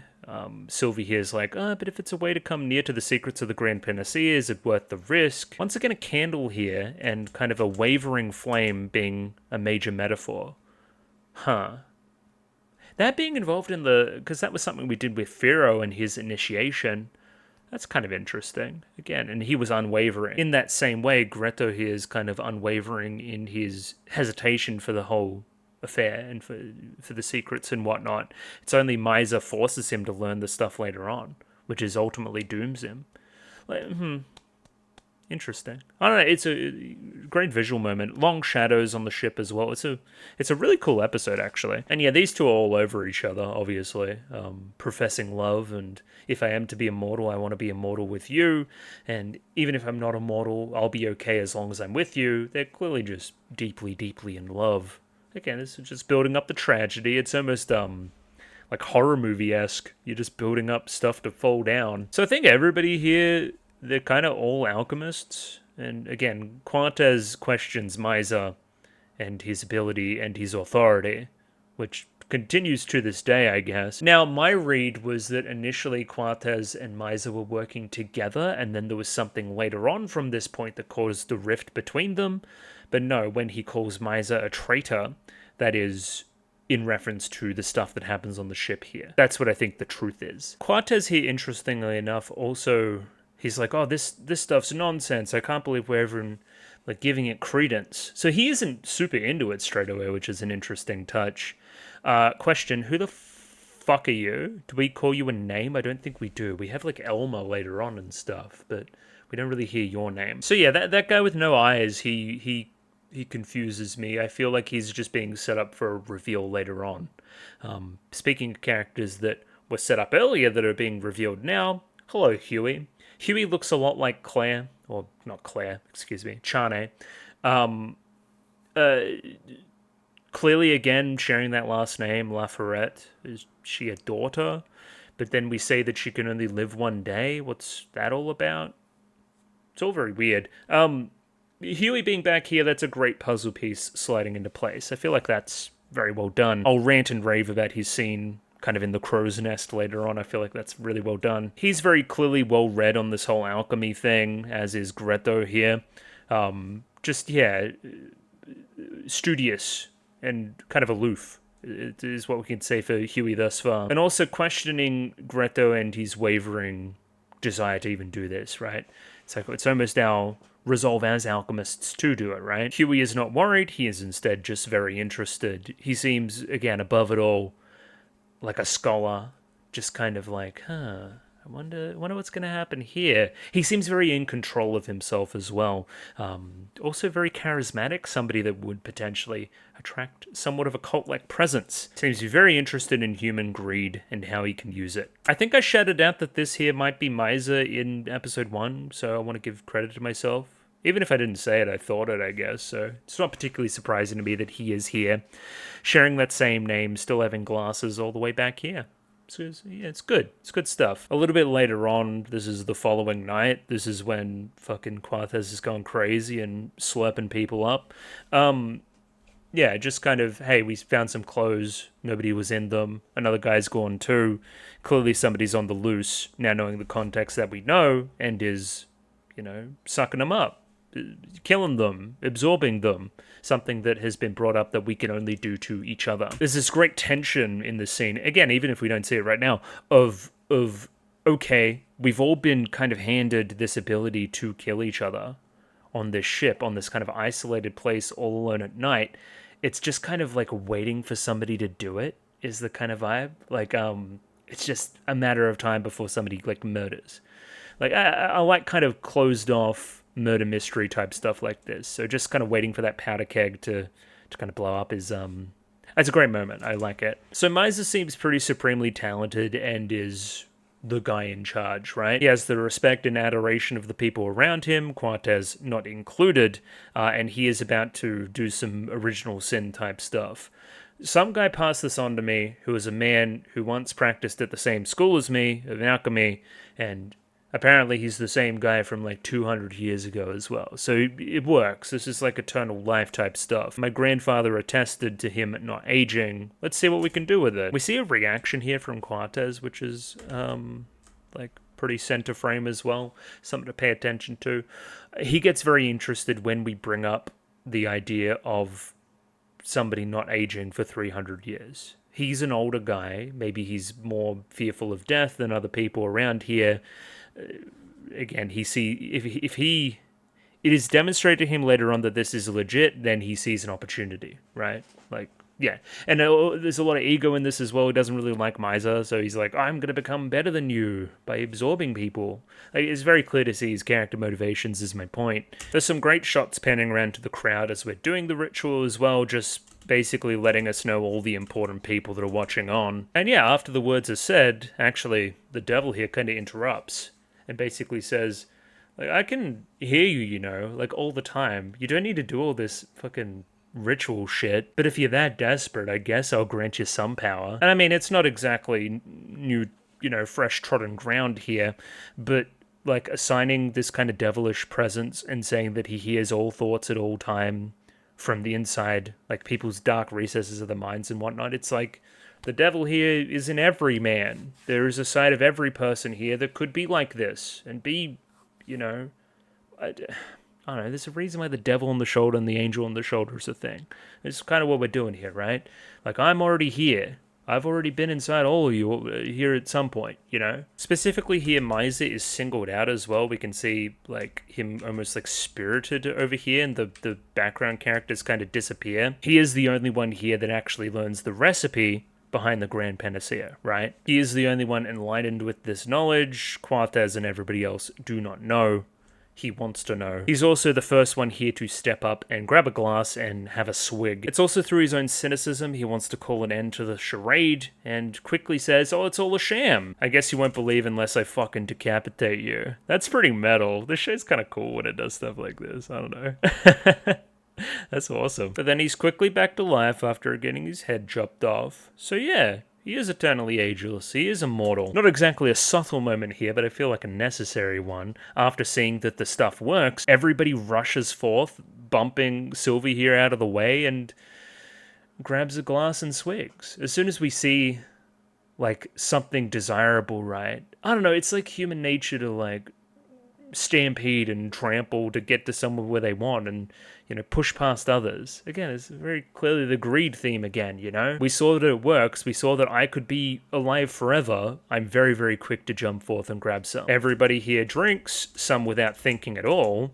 A little bit of consideration here from Gretto and Sylvie. And following Miser's lead, we have Gretto ultimately drinking as well, despite his fears being communicated the previous night. We then have Sylvie tricking the audience. She goes to sip, but she does not. This will be a reveal later on, as she cannot be absorbed by our good friend Quartez. We then establish some ground rules. Say you want to not become immortal at some point, you want to die. Simply go to one of your friends and have them devour you. Now, very clearly here we don't say that we can use this power on people that don't want to be devoured as well. Again, we've given people this, like, monstrous power to, like, murder without, like, a weapon.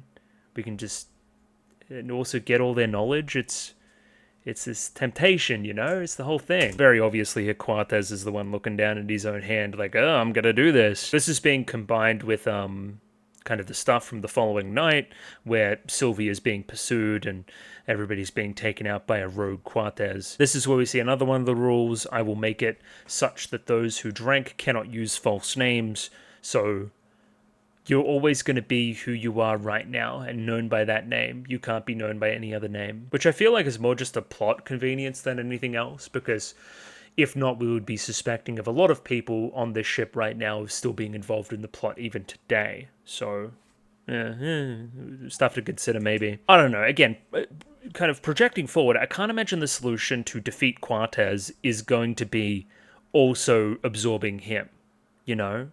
Like, I can't imagine that's the solution here. There has to be some other way to kill them, maybe. It's hard to say. Or maybe the person that does kill them is ultimately too pure of soul to be corrupted by Quartez when absorbing him? Something like that. So Miser then knows the secret, right? To be able to give this to anybody. But Miser very smartly is like, I don't trust humanity as a concept overall with this ability. Not in the slightest. The only person he ended up trusting, and only halfly so, was his brother, right? Because he's, like, pure of heart and pure of soul and stuff. So, like, Miser's smart here. And then Quartez is like, no, we've unlocked the next step in humanity. I don't think giving all humans the ability to absorb each other is very good at all. I feel like that would be the end of humanity. And again, maybe Quartez relents on it a little bit because, he ends up making, like, a secret society and whatnot. He doesn't have, like, the full recipe by the very end, and still doesn't spread it to everybody else. So, I don't know. He just keeps the circle tight, I guess, to people that can help him. It's very clear to me here that the distinction here is between the not dying element and the immortality, eternal youth element. He has the not dying element, he doesn't have the eternal youth element. That's why everybody in his gang, like Conehead and all those fuckers, like, they keep aging, but they cannot be killed. Now, this fucking Elmer guy, right? He's like, he's just a bit of a happy-go-lucky fucko. I don't know what's going on with him. He has some God try to save him there at the end too. It's all very odd. All of his dialogue is to say that he's very conflicted about this, but chooses to see the good in people. Even when Cortez is going crazy later on, he's all like, I can save him, I can fix him for sure. Maybe you just can't. Maybe you're being naive. I don't know. But also, it's a very nice way to live, so maybe that's good. I feel like he's being contrasted a lot with Huey, which I feel like is pointed. Like, Huey's up top. He's just like looking down from his kind of ivory tower in what's going on and going, huh, interesting, intriguing.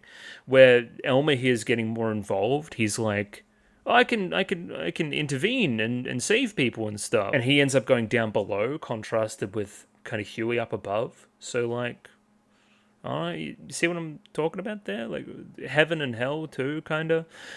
He's a very interesting character. Who's this guy at the end then? Because he's like got blonde hair. Where am I? 1241. Like, who's this guy that Miser's talking to? Because that's not Elmer, is it? He's talking about seeing the presence of somebody nearby. I don't understand. Anyway, we'll review that later on. It's all very interesting to me. Another point of contrast here with Elmer and Huey, as I keep doing, is optimism and intuition, where Huey is very much like rational and like evidence-based. You know, he's like, okay, let's move this variable and see what happens. I feel like they're contrasted. That's my point. I don't know who the fuck this guy is with no eyes, but he still scares me. He's giving me like elf. He gives me like elf vibes. I don't know why. His name is Fermit. Hello, Fermit. Sure. And then this is little Says, I believe. Yeah, even calling out Elmer by name here and saying, hey, I'm of the same opinion, but not quite as frivolous as it somehow seems. I'm conflicted, but a little bit more set in stone about it. Nantonaku is, I think, the phrase we go with there. Anyway, this guy ends up in prison eventually. I don't know what's... Anyway, we'll fill in the Huey stuff, I'm sure. Either way, it seems like most of the people are on board with Miser and agree with him that we shouldn't share this secret. It's weird. It's almost that, kind of... Cortez interprets Miser's actions here as kind of selfish in their own way as well. Like, he's seeing, no, you're greedy by keeping this information all to yourself, and that almost spurs on his own greed. And again, Miser senses this and kind of goes over to fucking Cortez's room later on and says, maybe I should take him out early before he can do a bunch of other stuff. But he's already busy doing a bunch of other stuff, so some stuff there about like greed and violence and stuff, I think, and you know, preemptive striking and whatnot. We've kind of given everybody this ability to do it. Who's going to be the first one to pull the trigger? There's also something to like the dichotomy of the right hand being used to devour, but also being used to like spread out knowledge. Like, I could merely just tell another person what I'm thinking completely with this, or I could absorb them and get all their thoughts. So there's almost like an economy to it that you kind of supersede when you devour. So that's another really interesting element too to this whole like devil deal to it, you know. Anyway, the important stuff in this scene is that Gretto gets half the formula, and that Miser is kind of espousing about wanting to potentially take out Cortez. And this is where I start to put it together. I know that Cortez in the future has half of this formula, but kind of like almost covets Miser and getting him and getting his other half. So I'm like, okay, then Cortez eventually gets this side of the formula. Very notably, there isn't a character called Gretto in the rest of the show. Another read. Okay, this is fun too. Gretto is very similar character design-wise to Firo. So again, maybe Miser sees a little bit of his own younger brother in Firo. That's maybe some fun stuff, and talks to their relationship a little bit later on. But yeah, Cortez overhears this conversation and basically devours Gretto to get the information. Like spreading the forbidden fruit with one that is pure of heart, but one that is not pure of heart hearing it and actioning that info. Wait, is this Cortez's room? It's got a fucking snake eating its own tail. It's got an Ouroboros there. That's hilariously on the nose. That's great. Anyway, this is when Miser's, you know, thinking about taking him out, but then Elmer comes in and it's like, no, don't do it. It's all that whole thing. He could still be saved. As it turns out, it's very obviously he's not asleep there. He's doing the fucking, like, teenager classic of bundling up a bunch of blankets under the bed to make it look like I'm there. I don't know. I'm just characterizing Elmer as this person that's just hopelessly optimistic. Also, how does not being able to die work with drowning if he's falling to the bottom of the ocean? Anyway, weird. This is what I was talking about before, now that we're over with Quartes. He's like, I've absorbed Greto, who was, lustful for you, among other things. He probably liked you a bit.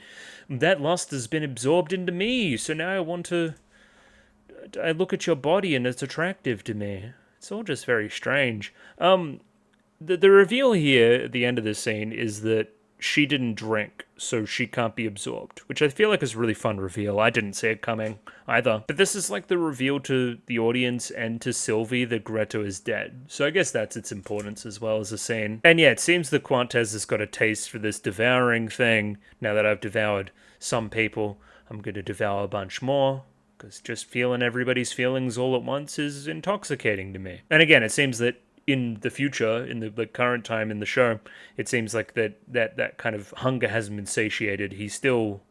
But he's also kind of grows bored of it too. He's always looking for that next kind of high. He's a very interesting character, Quartes, for sure. I feel like it's a very apt look at somebody who is immortal and what they would end up doing. So yeah, then he gets absorbed and Sylvie doesn't. Then Sylvie didn't drink and then he gets cut up. Yeah, this guy here, Niall, is sick. I hope he comes back. I'm trying to think. Here's a crack theory. Who's the president of the Daily Days? He's a character we haven't seen the face of, is my point. And there's like immortal characters unaccounted for in the show. I don't know, yeah, and why is he so interested in immortality after all this time too, and following the Dallas Genoard stuff? Willing and able to let Nick do his thing to get info? Maybe, we'll see. I don't know. Yeah, Elmer's he pisses me off, man. He's just like hopelessly optimistic, even at the worst of times. Just like, fuck off. Give her a second, man. He keeps saying the possibility of redemption isn't zero. Like, he's like handstanding on the ship, trying to convince Quartes to talk it out and hold hands and sing Kumbaya and stuff. It's not that. He's not gonna do that. And then he slips and fucking dies. And that gives that basically gives Quartes an opportunity to escape. Because then he falls off here, he smiles, and it's like, well, you're not gonna chase after me. And those are like the last time those two characters see each other for a little bit. So sure. So then Elmer's like talking to the devil guy. And the devil's like, you're unusual. I'll grant you one wish. All right, I've decided on my wish, and then he instantly goes back to the ship and is fine. But he would have been fine anyway because he's immortal. So how does drowning work there? What was his wish? I don't know what his wish was, because then Sylvie's like, still zero. I still believe the possibility was zero, that he could be kind of redeemed. He was an evil man that had to go. So that wasn't the wish. He still chooses to see the good in people. Miser's concerned. Then Sylvie drinks some of the goo here, I think. Because we see in a montage later on a character that looks like her. Maybe. Anyway, this is the really, really cool scene. I like his placement. I like him in the crow's nest above it all, just observing and watching and seeing what plays out from gaining this new ability and then having a conversation with the devil in the wake of that. It's no kind of wonder that he ends up being like cult adjacent and that kind of stuff from this kind of scene. Like he and the devil are one and the same, just kind of enjoying the spectacle from up above, thinking themselves above it all and above all the human emotions that are involved here. Right? We are fellow onlookers on our perch. That's the reason why I'm talking to you. I see us as almost kindred spirits. Yeah, this is the montage. Weird. I guess this is when the devil's kind of projecting forward and he's like, hey, I know that there's more to come here. I'm going to be watching this plot, maybe along with the audience themselves, pretty expectedly. Like, oh, this is going to be hella fun in like 200 years. Watch out. Oh yeah, look at this guy. This is Niall, so he's still around. He's still just chill, sure. And then this character here, that's Sylvie, right? Certainly looks like her. So she's off singing in a bar somewhere. I wonder if she'll ever get involved. Anyway, it seems that Huey takes some solace in knowing that they will meet with the devil again and that there's more to play out here. Once again, I feel like that he's just watching along expectedly, like watching human nature and whatnot. The last scene here is Miser just discussing some Runarata Gandor stuff with whoever the fuck the other guy is. Miser, I can sense the presence of Quartes right nearby. Don't you sense anything? This is after Miser's left the room as well. Well, no matter. Okay. Who the fuck is that? Who is this person? I don't think this is the senator guy. Is it the senator guy? No, it's not I don't think it's the senator guy. Who was the other? It was Keith? I don't think this is Keith. Who the fuck is this? I do not know. Anyway, I want to look him up on like the wiki or something, but I think that's a bad idea. Anyway, we'll leave it there. That's fine. Good episodes again, obviously. I wish that episode 7 was later in the narrative, but beggars can't be choosers. It's good stuff. You'll see me again next week. Please look forward to it. I'll see you later. Goodbye. Patreon, I guess, and like the video and all the rest of that. Sure. Now actual goodbye. See ya.